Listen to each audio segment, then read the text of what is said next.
ಎಡಮುಖಿ ಉದಯ್ ಗಾಣಿಗೆ ಅವರ ಕೊಲೆ ಪ್ರಕರಣದ ಆರೋಪಿಗಳನ್ನು ರಕ್ಷಿಸಲು ಬಿಜೆಪಿ ಮುಖಂಡರು ಪ್ರಯತ್ನಿಸುತ್ತಿದ್ದಾರೆ ಎಂದು ಬೈಂದೂರಿನ ಮಾಜಿ ಶಾಸಕ ಗೋಪಾಲ್ ಪೂಜಾರಿ ಆರೋಪಿಸಿದ್ದಾರೆ. ಕಾಬುವಿನಲ್ಲಿ ಅವರು ಮಾಧ್ಯಮದೊಂದಿಗೆ ಈ ಬಗ್ಗೆ ಮಾತನಾಡಿದರು. ಈ ಕೊಲೆ ಕುರಿತು ವಿಸ್ತೃತ ತನಿಖೆ ನಡೆಸಿ ಆರೋಪಿಗಳಿಗೆ ಶಿಕ್ಷೆ ನೀಡುವಂತೆ ಉಡುಪಿ ಜಿಲ್ಲಾ ಪೊಲೀಸ್ ವರಿಷ್ಠಾಧಿಕಾರಿಯವರನ್ನು ಒತ್ತಾಯಿಸಲಾಗಿದೆ ಹಾಗೂ ಮೃತರ ಕುಟುಂಬಕ್ಕೆ ನ್ಯಾಯ ಸಿಗುವವರೆಗೆ ನಮ್ಮ ಪ್ರಯತ್ನ ಮುಂದುವರಿಯಲಿದೆ ಎಂದರು. ಹತ್ಯೆ ಪ್ರಕರಣದಲ್ಲಿ ಭಾಗಿಯಾಗಿರುವ ಮುಖ್ಯ ಆರೋಪಿ ಬಿಜೆಪಿ ಜಿಲ್ಲಾ ಪ್ರಧಾನ ಕಾರ್ಯದರ್ಶಿ ಬಾಲಚಂದ್ರ ಭಟ್ನನ್ನು ರಕ್ಷಿಸಲು ಬಿಜೆಪಿ ಜಿಲ್ಲಾ ಮುಖಂಡರು ಪ್ರಯತ್ನಿಸುತ್ತಿದ್ದಾರೆ ಎಂಬ ಗಂಭೀರ ಆರೋಪಗಳಿವೆ. ಈ ಬಗ್ಗೆಯೂ ಎಸ್ಪಿ ಅವರಿಗೆ ನೀಡಿರುವ ಮನವಿಯಲ್ಲಿ ವಿನಂತಿಸಲಾಗಿದೆ ಎಂದು ಗೋಪಾಲ್ ಪೂಜಾರಿ ತಿಳಿಸಿದ್ದಾರೆ. ರಾತ್ರಿ ಅವರು ಹಿಡಿದಿದ್ದಾರೆ. ಜಿಲ್ಲಾಧ್ಯಕ್ಷರು ಹಳ್ಳಿಹೊಳೆಗೆ ಬಂದಿದ್ದಾರೆ.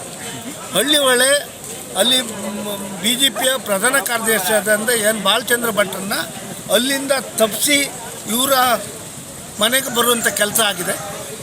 ಬೇರೆ ಬೇರೆ ರೀತಿಯಲ್ಲಿ ಅವರಿಗೆ ಸಂಬಂಧಪಟ್ಟ ಫ್ಲ್ಯಾಟಲ್ಲಿ ಇಟ್ಟು ಅವ್ರನ್ನ ಇವತ್ತು ಬೇರೆ ಮಾಹಿತಿಯಿಂದ ಪೊಲೀಸ್ ಇಲಾಖೆ ಅರೆಸ್ಟ್ ಮಾಡಿದ್ದಾರೆ.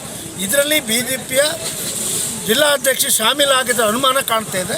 ಅದನ್ನು ತನಿಖೆ ಮಾಡಿ ಅವ್ರಿಗೆ ಶಿಕ್ಷೆ ಆಗಿ ಯಾರು ತಪ್ಪಿಗೆ ಎರಡನೇ ಅಪರಾಧಿಯನ್ನು ಉರಿಸಿ ಇಡಲಿಕ್ಕೆ ಪ್ರಯತ್ನ ಮಾಡಿದರೆ ಅವರಿಗೂ ಕಾನೂನಲ್ಲಿ ಶಿಕ್ಷೆ ಆಗಬೇಕಾಗತ್ತೆ. ಇದನ್ನು ತನಿಖೆ ಮಾಡಬೇಕಂತ ನಾವು ಒತ್ತಾಯ ಮಾಡಿದ್ದೇವೆ. ಸುರೇಶ್ ಶರ್ಮಾಳ್, ವಿ4 ನ್ಯೂಸ್, ಪಡುಬಿದ್ರೆ.